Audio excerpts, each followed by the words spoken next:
آج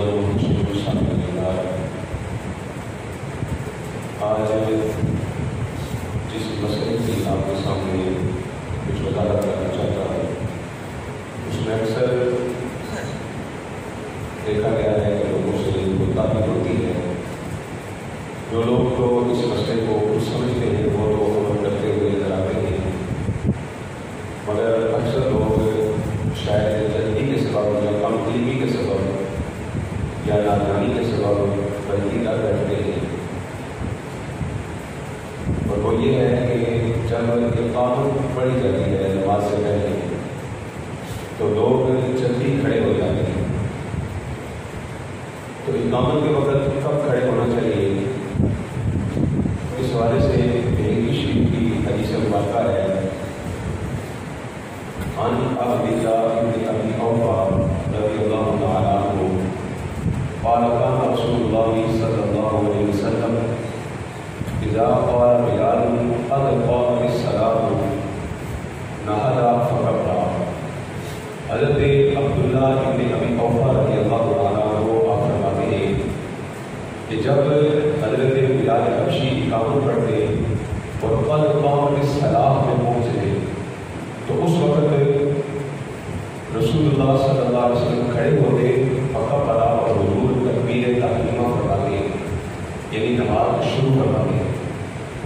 تو اس حدیث مبارکہ سے ہمیں معلوم ہوا کہ جب تکبیر ہو رہی ہو اس وقت بیٹھے رہنا یہ سنت ہے، اور جب قد قامت الصلاۃ پہ مکبر پہنچے تکبیر پڑھنے والا تو اس وقت کھڑے ہونا یہ سنت ہے.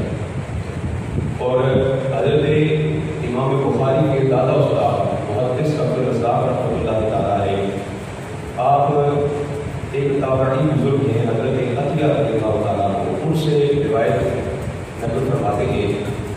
انہوں نے فرمایا کہ ہم نے حضرت عبداللہ بن عمر رضی اللہ تعالیٰ عنہ کے ساتھ نماز ادا فرمائی، اور ہم نے دیکھا کہ جب مکبر نے تکبیر پڑھی تو ہم نے جلدی کی کھڑے ہونے میں.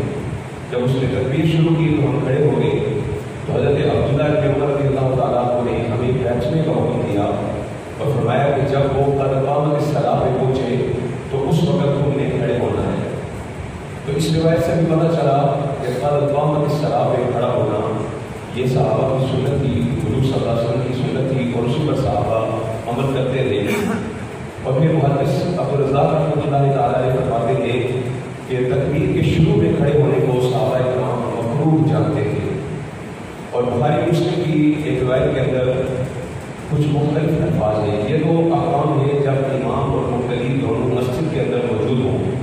اگر امام مسجد کے حجرے کے اندر ہو، جیسا کہ رسول اللہ صلی اللہ علیہ وسلم خود مسجد نبی کے قریب آپ کا حجرہ تھا، تو اکثر آپ حجرہ مبارک کے اندر تشریف فرما ہوتے تھے. تو رسول اللہ صلی اللہ علیہ وسلم نے ارشاد فرمایا اذا قامت الصلاۃ فلا تقوموا، جب نماز کے لیے اقامت کہی جائے تو ہر کس کھڑے نہ ہو، حتیٰ ترونی، یہاں تک کہ تم مجھے آتا ہوا دیکھ لو. تو اس روایت سے علماء فرماتے ہیں کہ اگر امام مسجد کے حجرے کے اندر ہو اور مکبر تکبیر پڑھے تو جب امام مسجد کے حجرے سے نکل کر مسجد کی طرف آئے اس وقت جو وہ تمام نمازیوں کو چاہیے کہ وہ نماز کے لیے کھڑے ہو جائیں. تو یہاں تو علماء فرماتے ہیں کہ مسجد کے اندر امام موجود ہو تو اس سے پہلے لوگ کھڑے ہو جاتے ہیں. حکم ہے کہ اگر حجرے کے اندر ہو تو تب بھی اس کے آنے سے پہلے کھڑے ہونے کی اجازت نہیں ہے. تو کوشش کرنی چاہیے کہ اس حدیث مبارکہ کے اوپر عمل کیا جائے. اور بعض شارحین محدثین نے یہ روایات بھی نقل کی کہ حضور صلی اللہ علیہ وسلم اس وقت حجرہ سے نکلتے تھے. بعض روایات میں ہے کہ حضور حی علی الصلاۃ میں نکلتے تھے، اور بعض میں ہے کہ حضور حی علی الفلاح میں نکلتے تھے. تو صاحب بار شریعت نے لکھا کہ ان دونوں احادیث مبارکہ یا تینوں